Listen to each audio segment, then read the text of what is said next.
Hello, good morning. कैसे हैं आप सब लोग? उम्मीद करता हूँ अच्छे होंगे। तैयारी अच्छी चलती होगी। आज भी क्वेश्चन लेके आए हैं आपके लिए। देखते हैं क्वेश्चन कैसे हैं। और अधिकतर ये क्वेश्चन जो मैं आज लेकर आया हूँ आपके वही क्वेश्चन ग्रुप डी में पूछे जा रहे हैं। इसमें साइंस के क्वेश्चन ज़्यादा हैं। अब देखते हैं क्वेश्चन क्या चलते हैं। अपने नई सेशन की तरफ चलते हैं। अपने नए क्वेश्चन की तरफ देखते हैं क्या होता है हमारे क्वेश्चन। पहला क्वेश्चन है, कौन सा क्षेत्र उष्णकटिबंधीय सदाबहार वनों से ढका हुआ है? पश्चिमी घाट, पूर्वी घाट, मध्य भाग या कोई नहीं? तो इनमें से कौन सा भाग है जो उष्णकटिबंधीय सदाबहार वनों से ढका हुआ है? तो इनमें से हमारा पश्चिमी घाट जो है वो हमेशा इन वनों से ढका हुआ रहता है। नेक्स्ट क्वेश्चन देखते हैं, कहाँ स्थित मानगढ़ की पहाड़ी को राष्ट्रीय महत्व का दर्जा दिया गया है?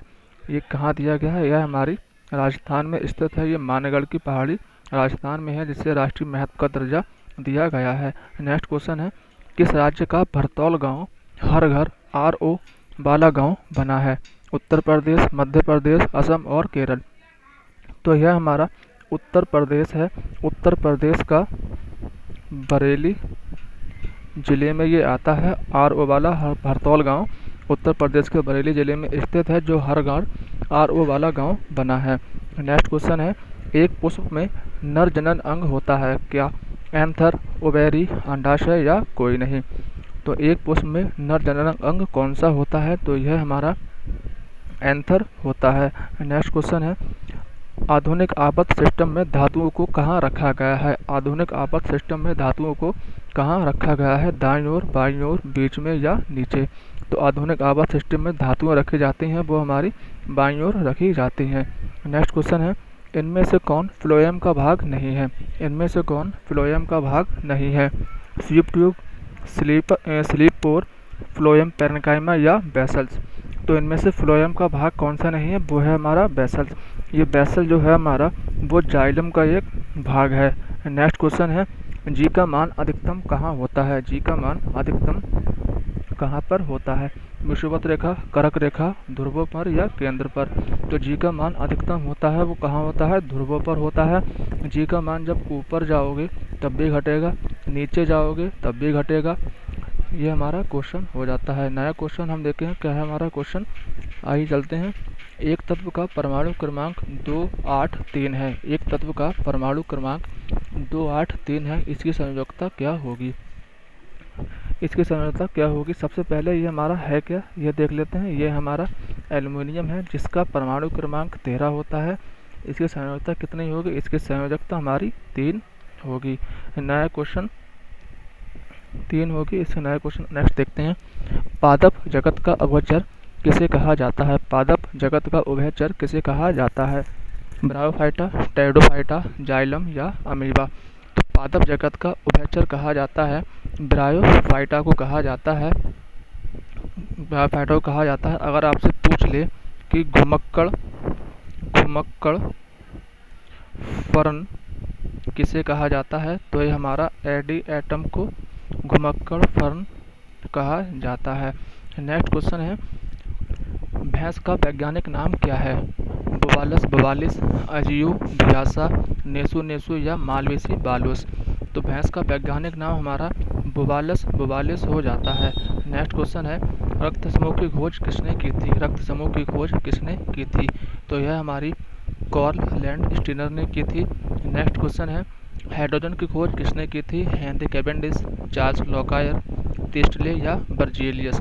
तो हाइड्रोजन की खोज किसने की थी? ये की थी हेनरी कैवेंडिश ने की थी। चार्ल्स लॉकायर ने की थी, वो की थी हीलियम की खोज की थी। प्रिस्टले ने किसकी की थी? ये ऑक्सीजन की थी। और बर्जेलियस ने किसकी की थी? ये हमारे नाइट्रोजन की खोज बर्जेलियस ने की थी। नेक्स्ट क्वेश्चन है, इनमें से कौन वायुमंडल के सबसे ऊपरी स्तर में पाई जाती है? सबसे ऊपरी स्तर में पाई जाती हैं भारी गैसें, सबसे ऊपरी स्तर में पाई जाती हैं हल्की गैसें ऊपरी स्तर में पाई जाती हैं। तो इनमें से हल्की गैस कौन सी है? Neon, argon, krypton, oxygen? तो सबसे इनमें कौन सी पाई जाएगी? वायुमंडल के ऊपरी स्तर में सबसे ऊपरी स्तर में पाई जाएगी हमारी क्रिप्टॉन भी पाई जाएगी, आर्गन भी पाई जाएगी और नियोन भी पाई जाएगी। नेक्स्ट क्वेश्चन है, इनमें से सबसे ज़्यादा वेग किसका है? अल्फा, गामा, बीटा या कोई नहीं। सबसे ज़्यादा वेग हमारा जो होगा वो हमारा गामा किरणों का होगा। नेक्स्ट क्वेश्चन है, दिल्ली षड्यंत्र केस किस पर चला था? दिल्ली षड्यंत्र केस किस पे चला था? रासबिहारी घोष, नेताजी, गांधी जी या जवाहरलाल नेहरू? तो दिल्ली षड्यंत्र केस जो हमारा चला था वो रासबिहारी घोष पर चला था। ये क्यों चला था? क्योंकि जब 1912 में राजधानी परिवर्तन हो रही थी तो इन लोगों ने लॉर्ड हॉर्डिंग के काफिले पे बम फेंक दिया था, इसलिए उन पे दिल्ली षड्यंत्र केस चला था। नया क्वेश्चन, किसे केंद्रीय सतर्कता आयुक्त नियुक्त किया गया है? किसे केंद्रीय सतर्कता आयुक्त नियुक्त किया गया है? तो ये हो जाते हैं सुरेश एन पटेल। जबकि राजीव कुमार कौन होता है? हमारे चुनाव आयुक्त इन्हें बनाया गया है, चुनाव आयुक्त बनाया गया है। और अमिताभ कांत को होते हैं, ये शेरपा बने हैं G20 के शेरपा इन्हें बनाया गया है 2023 के लिए। और 2023 में जो G20 होगा वो कहाँ होगा? वो होगा हमारा श्रीनगर में, इसलिए इसे बनाया गया है। न्यू क्वेश्चन नेक्स्ट देखते हैं, संविधान का हृदय और आत्मा किसे कहा गया है? संविधान का हृदय और आत्मा किसे कहा गया है? अनुच्छेद 19, अनुच्छेद 21, अनुच्छेद 32। इसे संविधान की आत्मा, तो इसे इसमें से कोई आंसर नहीं है। संविधान की आत्मा जो कहा जाता है वो अनुच्छेद 32 को कहा जाता है।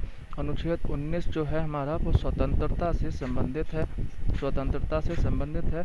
संविधान के द्वारा स्वतंत्रता दी गई है कितने प्रकार के? ये 5 प्रकार की स्वतंत्रता दी गई है। अनुच्छेद 21 और 21A जो हमारी शिक्षा से संबंधित है। अनुच्छेद 61 जो है वो राष्ट्रपति पे महाभियोग से संबंधित है। राष्ट्रपति पे अगर महाभियोग चलेगा तो इस अनुच्छेद के अंतर्गत चलेगा। नेक्स्ट, किस नृत्य को विश्व विरासत में शामिल करने को कहा गया है? गरबा, डांडी, गिद्दा या कोई नहीं? तो यह हमारा गरबा को किया गया है, जो कहाँ होता है? गुजरात में किया जाता है, और गिद्दा पंजाब में किया जाता है। नेक्स्ट क्वेश्चन, लाहौर षड्यंत्र केस में कौन शामिल था? भगत सिंह, राजगुरु, सुखदेव या ये सभी? तो लाहौर षड्यंत्र केस जो हुआ था उसमें ये सभी शामिल थे, और इसीलिए इन तीनों को 1931 में 23 मार्च 1931 में फांसी की सज़ा दी गई थी। नेक्स्ट क्वेश्चन है, भारतीयों को प्रांतीय शासन का अधिकार किस अधिनियम से मिला था? 1935, 1919, 1936 या 1958? तो भारतीयों को प्रांतीय शासन का अधिकार मिला था, वो मिला था 1935 से। और पहली बार जब चुनाव हुए थे तो 1935 के अंतर्गत 1937 में पहली बार चुनाव हुए थे जिसमें कांग्रेस ने हिस्सा लिया था। राष्ट्रपति किस अनुसूची के अनुसार शपथ ग्रहण करता है? 2, 3, 4 या 5? तो कोई भी अगर शपथ ग्रहण करता है तो वो अनुसूची 3 के अंतर्गत करता है। अनुसूचियां हैं कितनी? ये टोटल 12 अनुसूचियां हैं। आज के लिए इतने ही क्वेश्चन है। मिलते हैं दूसरी वीडियो में। अच्छा लगे तो शेयर करें, लाइक करें और सब्सक्राइब करें। Thank you.